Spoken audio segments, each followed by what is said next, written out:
Hello, my name is Ed Frawley, and this is a Q&A that came to Leerburg through the Ask Cindy portal. It's a good question because it's from a police officer that wants to become a police canine handler, and he also has 3 adult dogs at home. There's a lot of things going on in this question, and I'll read it first and then we'll talk about it. It's good evening. Thank you for taking the time to read my email. I've been a police officer now for 9 years. I was excited to join my department's canine unit, working with explosive detection dogs. However, the dream was short-lived. Unfortunately, at the time that I got my first dog, dogs were hard to come by, and I was teamed up with my new partner just 2 days before the course and class started. After 4 weeks of training and frustration, I could tell that this dog and I were never going to communicate and bond together. And even worse, we were not having fun together. At that point, I did what was best for the dog and the unit, and I stepped down from that position. Now it's 2 years later, and a canine handler position has opened up in my department, and I've applied for it. I'm going to try and get a second chance. How can I better build the bond with my new partner? Our trainer does not allow us to use toys at home. I've had dogs all my life and currently have a Rottie, a Dane, and a Frenchie as personal pets. I understand this dog will dominate my life, and I look forward to the responsibility and the opportunity. So good questions here. There's a number of things going on. The first thing I'll talk about is I understand why. I don't know what size program he's from. I don't know how many dogs are involved in the program. I don't know where his police department is. I just know what's on this paper right here. So I'm going to assume that if he has instructors and they won't let him play with toys at home, there's more than one dog, and probably the instructor knows what he's doing, because it's not a bad thing to say, don't take a new dog that you've never handled a biting dog before. And usually you get these dogs that are selection tested dogs to do bite work, and they already have had bite work going on.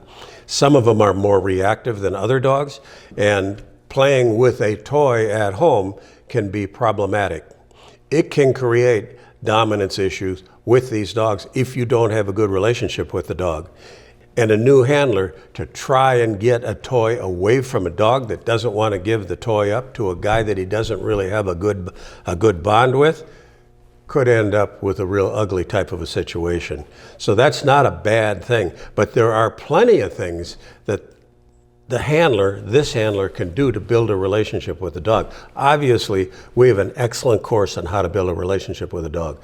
You can go there, we'll put the URL on the screen. You can work with food with a new dog. Food rewards, high value food rewards, and by that I don't mean kibble, and I don't mean these cheap ass treats that you find at Walmart and these other stores. I mean really nice little pieces of meat, or cheese, or whatever that dog likes. And then go out, and we have a video too on the power of training dogs with food. And we have a video on working with markers.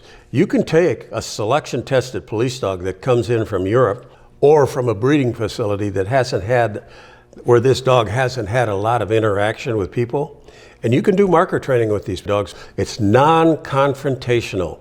You're not going to get in trouble if you don't put a lot of pressure on a dog. And everything about marker training is motivational. It's all reward-based training. So you can do a lot. You can do a lot towards building your bond with that dog through marker training and through reward-based training.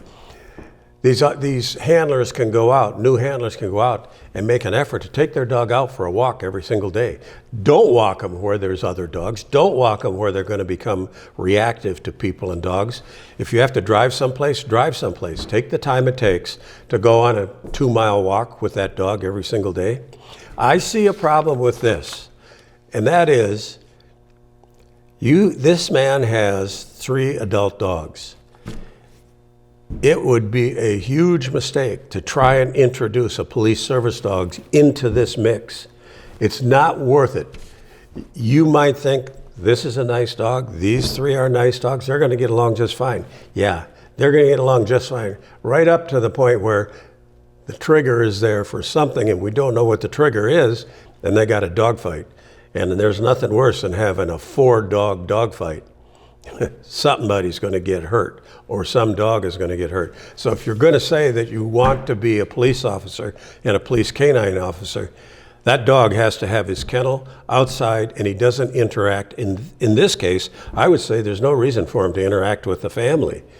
I mean, if this man has kids and a wife, the children and the wife can play with these 3 dogs. This dog gets all the interaction at work. He gets time spent with him when he's training. When he comes home, it's time to go rest up for the next day. So that's what I would say. I'm going to put a list at the end of this that lists the courses that I would recommend a new handler get and study ahead of time. And the longer you can study ahead of time, the better off you're going to be. You can practice the things that I'm going to show in these courses for this man. He could practice it with these 3 other dogs. So he can make mistakes in his training and his timing with these dogs, so when he gets this dog, he can handle it pretty good. In closing, one of the things I will say is the longer an officer like this can get a dog before his training program starts, the better. One of the best canine instructors in the country, Kevin Sheldo, who's a friend of mine, and Kevin and I have done police videos together. Kevin teaches 6-week courses, and I think at this point he has trained, after he retired as a canine handler, I think at this point he's trained 71, 2 or 3 6-week courses. Do the math on how many men he's trained, because there's 10 to 20 guys in each one of his 6-week courses. We're talking about hundreds and hundreds and hundreds. And when Kevin has a new class starting and he supplies dogs, what he tries to do is get the dogs with these new handlers for as long as he can before they start the course. If they can be with that handler for 2, 3 weeks, a month, month and a half, the longer the better, because he can coach them over the phone and through the videos to teach them how to bond with the dog, and then not to do things that are going to be detrimental to the training program. And if you're an officer or an administrator right now and you're interested in learning a little bit more about Kevin's program, we're going to put that at the end of this video too.